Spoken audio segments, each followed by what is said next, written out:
মাননীয় স্বরাষ্ট্র উপদেষ্টা, আপনার বাসায় পদযাত্রা হলো, এতগুলো লাখো মানুষ, হাজারে হাজারে ছেলেপুলে শুধুমাত্র একটা আশা ভরসা নিয়ে, শুধুমাত্র একটা আপিল নিয়ে আপনার ধার গোড়ায় গেছে। আপনি স্বরাষ্ট্র উপদেষ্টার চেয়ারে বসে সবকিছু ভুলে গেছেন। এটা কি মানা যায়? আপনি ঘুমিয়ে গেলেন। কাকে উপদেশ দিয়েছেন, কাকে আদেশ দিয়েছেন, কি হয়েছে একটা আপডেট পর্যন্ত দেন নাই। যে আমাদের কাছে, আমাদের বাংলাদেশের জনগণ, আপামর সুন্নি জনতা, সাধারণ জনগণ আমার বাসার অভিমুখে পদযাত্রা করেছে, এরকম একটা ঘটনা নিয়ে আমি তাদের এই চিঠি অ্যাকসেপ্ট করলাম। আমি তাদের নিশ্চিত করছি যে আমি এই হত্যাকাণ্ডের সুষ্ঠু বিচারে যত যা ভূমিকা, যা কাজ করতে হয় আমি করব। আপনি একটা ওপিনিয়ন ব্যক্ত করলেন না, এত উপরে উঠে গেছেন আপনি। আমি আপনাকে আমানত দিয়েছি ওই চেয়ারটা, আপনি ওই চেয়ারের আমানত যদি রক্ষা করতে না পারেন, চেয়ার ছেড়ে দেন। সেই কারণে আমরা ডিক্টেটোরিয়াল রুলই বলি, এটাকে ডিক্টেটোরিয়াল রুল বলে। অর্থাৎ আমি আপনাকে স্যার ডেকে ডেকে আমি আপনাকে দুই হাত নম করে অনুরোধ করতে হচ্ছে, দয়া করে আমার ভাইয়ের বিচার করেন। আইনমন্ত্রী প্রফেসর আসিফ স্যার, ইন্না লিল্লাহি ওয়া ইন্না ইলাইহি রাজিউন, আপনি ওই চেয়ারে বসার আগে এত সুন্দর সুন্দর কথা, কোথায় আপনি এখন? রইস হত্যাকাণ্ডে কোনো কিছুকে আপনি পেপারে পড়েন নাই, এতগুলো প্রতিবাদ হচ্ছে, আপনি কোনো কিছু জানেন নাই, পড়েন নাই স্যার। আপনি ওই পোস্টে যাওয়ার আগে আপনি মিলিয়ে দেখবেন, ঘরে আসে বসে চিন্তা করে দেখবেন, আপনি যেই কথাগুলো বলে ওই চেয়ারে বসেছেন, সেই কথাগুলো, সেই চেয়ারের হক আদায় করছেন কিনা। রইসউদ্দিনকে নির্মমভাবে হত্যা করা হয়েছে। আমি আজীব লাগে, আমরা এখনো মানুষ রয়ে গেলাম। আপনারা যারা এই হত্যাকাণ্ডের সাথে জড়িত, এবং যেই পুলিশ পানি দিয়ে মুখ থেকে পানি নিয়ে ফেলেছে, তার কোনো পরিবার নাই। আমি বলছি, আমি সবার জন্য বলছি, আমি হেদায়েতের জন্য বলছি, আপনারা জিনিসগুলো নিয়ে চিন্তা করেন।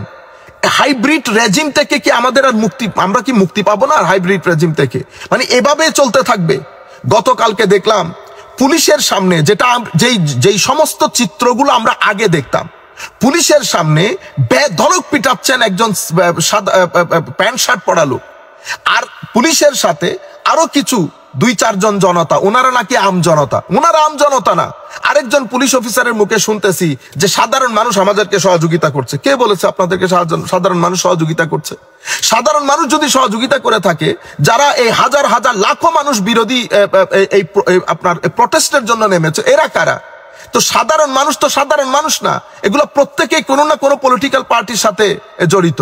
আপনারা যদি এই কাজগুলো কন্টিনিউ করেন, তাহলে জুলাই বিপ্লব তো আমরা মনে করছি এটা প্ল্যান করে জুলাই বিপ্লবের যেই চেতনা, জুলাই বিপ্লবের যেই ফলাফল, সেটা যেন মানুষের ধারগোড়ায় পৌঁছাইতে না পারে, এটার বিরুদ্ধে কাজ হচ্ছে। কথা তো এগুলো আসতে পারে।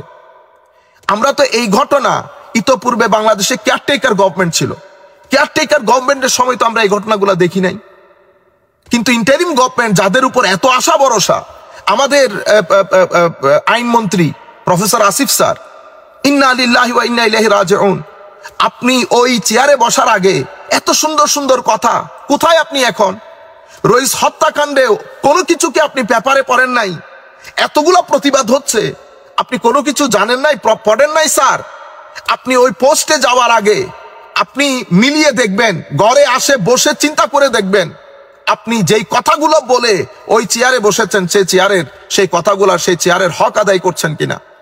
মাননীয় স্বরাষ্ট্র উপদেষ্টা, আপনার বাসায় পদযাত্রা হলো, এতগুলো লাখো মানুষ, হাজারে হাজারে ছেলেপুলে শুধুমাত্র একটা আশা ভরসা নিয়ে, শুধুমাত্র একটা আপিল নিয়ে আপনার ধার গোড়ায় গেছে। আপনি স্বরাষ্ট্র উপদেষ্টার চেয়ারে বসে সবকিছু ভুলে গেছেন। এটা কি মানা যায়?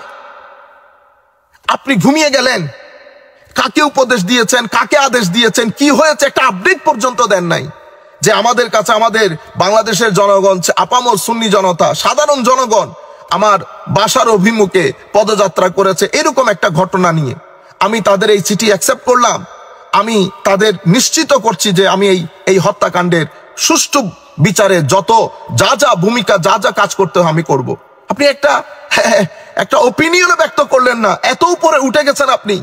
তাইলে কি আমরা ডিক্টেটোরিয়াল রুলে বসবাস করছি? আপনি সিম্পল, আমি আপনাকে আমানত দিয়েছি ওই চেয়ারটা, আপনি ওই চেয়ারের আমানত যদি রক্ষা করতে না পারেন, চেয়ার ছেড়ে দেন।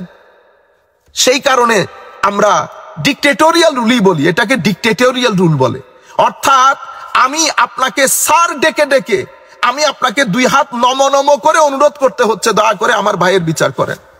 মাথায় আসে না আপনারা ঘুমান কেমনে? শুধু রইস হত্যা মামলা না, আমরা ইতোপূর্বে যেই সরকার পালিয়েছে সেই সরকারের আমলে যে হত্যাকাণ্ডগুলো ঘটেছে, আমরা সর্বশক্তি দিয়ে প্রত্যেক হত্যাকাণ্ডের জন্য আমরা প্রতিবাদ করেছি। এবং রইস হত্যাকাণ্ডের ব্যাপারেও আমি আমাদের বিভিন্ন মসলকের ভাইদের আমি শুনেছি প্রটেস্ট করতে। সবাইকে আন্তরিক মোবারকবাদ, ধন্যবাদ এবং স্যালুট জানাচ্ছি। কিন্তু আর কতদিন এভাবে কন্টিনিউ করব? আমার ছেলেদেরকে চট্টগ্রামের মধ্যে বেধড়ক পিটানো হয়েছে। এরা ক্রিমিনাল না, এরা কখনো ক্রিমিনাল হবেও না, এরা কখনো মসজিদে জুতা মারামারি করবে না। রয়ে গেল আপনারা বলেন না যে অমুক দলকে সমুক দলকে, সবার কে কি করেছে না করেছে সব স্পষ্ট, আমি সেই দিকে যাচ্ছি না।